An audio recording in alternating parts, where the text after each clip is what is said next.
অ্যাটলান্টাতে উইকেন্ডে স্নোফল হলো, তারই একটা ছোট্ট ভিডিও। অ্যাটলান্টাতে ভালো ঠান্ডা পড়লেও অনেক বছর বাদে এতটা স্নো হচ্ছিল, তাই বেশ আনন্দ হলো।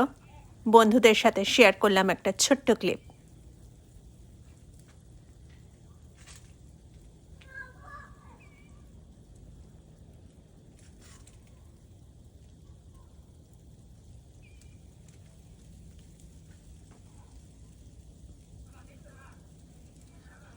গাড়িটা ঢেকে গেছে।